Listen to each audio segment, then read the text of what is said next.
សូមជម្រាបសួរបងប្អូនទាំងអស់គ្នាថ្ងៃនេះខ្ញុំបាទសូមធ្វើការចែករំលែកនៅប្រធានបទមួយដែលស្ដីអំពី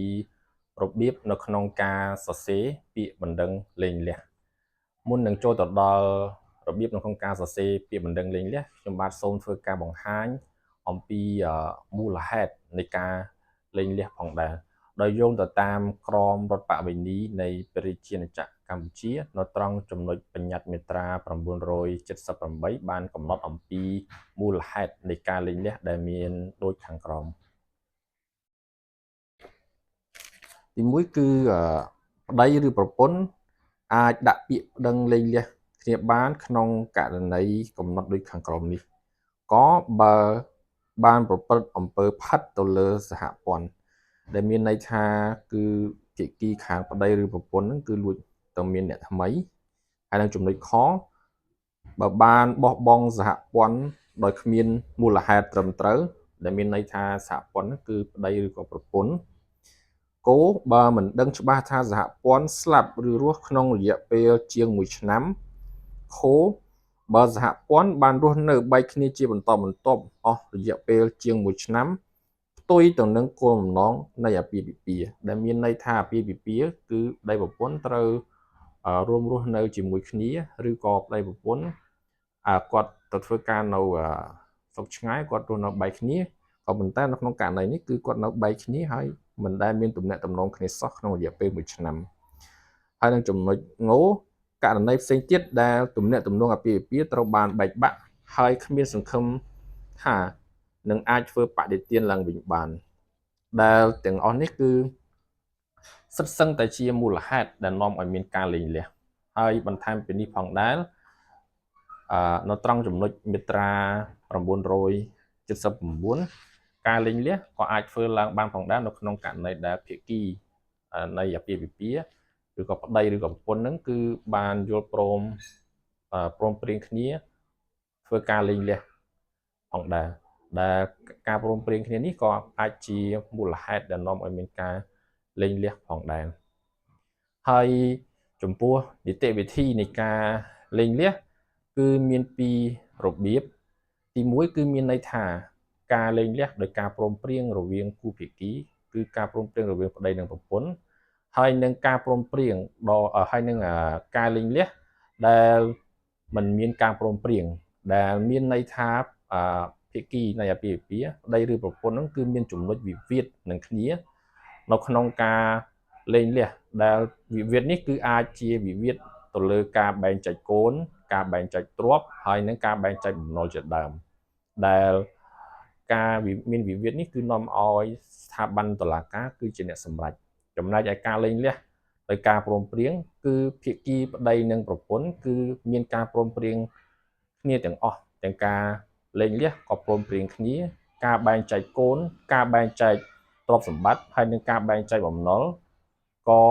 គូភាគីមានការព្រមព្រៀងបែងចែកគ្នាដោយគ្រាន់តែធ្វើជាកិច្ចព្រមព្រៀងហើយនឹងពាក្យស្នើសុំនៃការសម្រេចដាក់ទៅតុលាការនោះតុលាការនឹងសម្រេចតាមការព្រមព្រៀងរបស់គូភាគីបានបន្ទាប់ពីយើងបានស្វែងយល់អំពីមូលហេតុនៃការលែងលះរួចហើយយើងនឹងទៅមើលអំពីទម្រង់នៃការសរសេរពាក្យបណ្ដឹងដែលទី1យើងនឹងពិនិត្យមើលទម្រង់នៃពាក្យសុំលែងលះតាមការព្រមព្រៀងដោយនេះគឺជាទម្រង់នៃពាក្យសុំលែងលះតាមការព្រមព្រៀងដោយយើងពិនិត្យមើលយើងត្រូវនេះគឺជាទម្រង់ដែលយើងសរសេរថាពាក្យសុំនៃការសម្រេចលែងលះតាមការព្រមព្រៀងហើយយើងមានសរសេរដាក់អំពីអត្តសញ្ញាណរបស់គូភាគីដោយមានអ្នកដាក់ពាក្យសុំមកហើយភាគីម្ខាងទៀតជាដើមហើយសូមគោរពជូនប្រធានសាលាដំបងដែលប្រធានសាលាដំបងនេះគឺជាទីកន្លែងដែលយើងរស់នៅ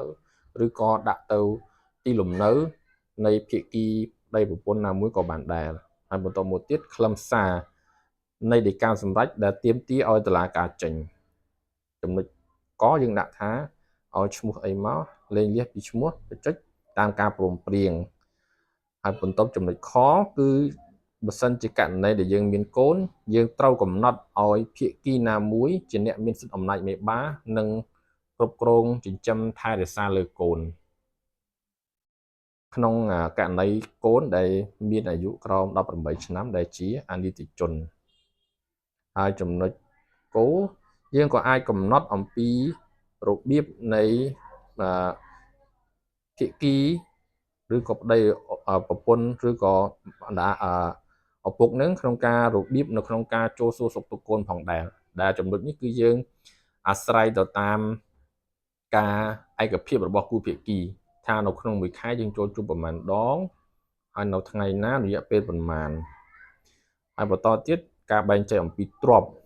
ក្នុងករណីដែលយើងនៅក្នុងអំឡុងពេលដែលយើងរៀបអាពាហ៍ពិពាហ៍បើសិនជាយើងមានទ្រព្យសម្បត្តិរួមទ្រព្យសម្បត្តិរួមនោះគឺត្រូវការធ្វើការបែងចែកទៅតាមការព្រមព្រៀងរបស់គូភាគីហើយនឹងបំណុលធនាគារក៏យើងអាចបែងចែកបានផងដែរហើយនឹងបន្តទៀតគឺចំណុច2គឺអង្គហេតុចាំបាច់បញ្ជាក់ការទាមទារនិងអង្គហេតុដែលជាមូលហេតុការទាមទារនេះគឺយើងសរសេររៀបរាប់ចូលនៅអង្គហេតុដែលយើងបានរៀបអាពាហ៍ពិពាហ៍ក៏ដូចជានៅក្នុងអំឡុងពេលរៀបអាពាហ៍ពិពាហ៍នោះតើយើងមានកូនមានទ្រព្យសម្បត្តិអីគេខ្លះយើងសរសេរចូលនៅក្នុងអង្គហេតុនេះទាំងអស់ហើយក៏យើងរៀបរាប់អំពីមូលហេតុដែលនាំឲ្យយើងនឹងធ្វើការលែងលះអំពីគ្នាផងដែរហើយចំណុចទី3គឺផុសតាងបញ្ជាក់ការទាមទារផុសតាងបញ្ជាក់ការទាមទារនេះគឺមានដូចជាសម្បត្តិអាពាហ៍ពិពាហ៍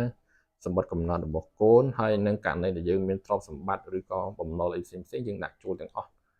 នៅឯកសារបញ្ជាក់អំពីទ្រព្យសម្បត្តិរបស់យើងបាទបន្ទាប់ពីយើងបានមើលអំពីទម្រង់នៃការសរសេរពាក្យបណ្ដឹងលែងលះតាមការព្រមព្រៀងហើយយើងនឹងចូលទៅដល់ទម្រង់នៃការសរសេរពាក្យបណ្ដឹងដោយមិនមានការព្រមព្រៀងគ្នាម្ដងដោយករណីដែលមានវិវាទទៅលើការលែងលះនឹងបាទដែលនេះគឺជាទម្រង់ពាក្យបណ្ដឹងលែងលះដែលមិនមានការព្រមព្រៀងគ្នាតែយើងមើលទី1យើងសរសេរអំពីបាវចនាហើយយើងដាក់ថាពាក្យបណ្ដឹងហើយយើងសរសេរអត្តសញ្ញាណរបស់គូភាគីចូលដោយអ្នកដែលប្តឹងគឺដើមចោទហើយសរសេររៀបរាប់នៅអត្តសញ្ញាណចូលហើយភាគីម្ខាងទៀតនោះគឺយើងដាក់ថាចុងចម្លើយបន្តមកទៀតយើងនឹងសរសេរអំពីហើយនឹងដាក់គោរពជូនអាដាមប្រធានសាលាដំបងសាលាដំបងនេះគឺសាលាដំបងដែលមានសមត្ថកិច្ចដែលមានន័យថាអាចជាសាលាដំបងខេត្តដែលជាអាសយដ្ឋានរស់នៅជាក់ស្ដែងរបស់ភាគីប្តីឬក៏ប្រពន្ធហើយបន្តមកទៀតយើងដាក់ថា1ខ្លឹមសារនៃដីកាសម្រេចដែលដើមចោតទាមទារឲ្យតុលាការចេញហើយយើងដាក់ចំណុចកមកឲ្យឈ្មោះចុចឈ្មោះរបស់យើងហើយនឹងភាគីម្ខាងទៀតហ្នឹងលែងលះពីគ្នាហើយចំណុចខហ្នឹងគឺកំណត់អំពីយើងអាចបើយើងមានកូនយើងដាក់ភាគីណាជាអ្នកគ្រប់គ្រងថែរក្សាកូនហើយចំណុចខគោចំណុចគោយើងកំណត់អំពីអាហារកិច្ចមានន័យថានៅពេលដែលយើងលែងលះភាគីដែលមានសិទ្ធិអំណាចមេបាក្នុងការចិញ្ចឹមបីបាច់ថែរក្សាកូនអាចមានសិទ្ធិប្តឹងសុំឲ្យភាគីម្ខាងទៀតនឹងធ្វើការបង់អាហារកិច្ចចិញ្ចឹមកូនបានដោយនៅក្នុងមួយខែត្រូវបង់ទៅតាមលទ្ធភាពរបស់ខ្លួនដែលមានហើយនឹងចំណុចខគឺយើងបែងចែកអំពីទ្រព្យសម្បត្តិចំណុចនេះបើយើងមានទ្រព្យសម្បត្តិនៅក្នុងអំឡុងអាពាហ៍ពិពាហ៍វាគឺជាទ្រព្យសម្បត្តិ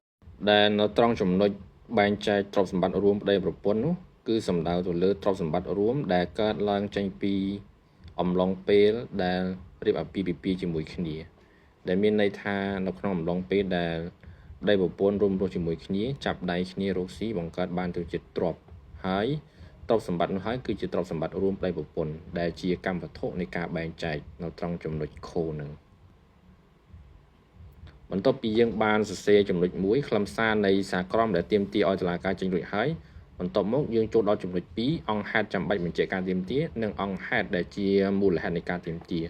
ដែលនៅត្រង់ចំណុចនេះយើងសរសេររៀបរាប់អំពីអង្គហេតុដោយអង្គហេតុហ្នឹងគឺយើងសរសេរអំពីរៀបរាប់អំពីការបដិឆេទដែលយើងបានរៀបអាពាហ៍ពិពាហ៍ហើយនឹងការចុះសម្បត្តិអាពាហ៍ពិពាហ៍ហើយនៅក្នុងករណីដែលយើងមិនបានចុះសម្បត្តិអាពាហ៍ពិពាហ៍នោះទេយើងដាក់ថាយើងមិនបានចុះសម្បត្តិអាពាហ៍ពិពាហ៍នោះទេ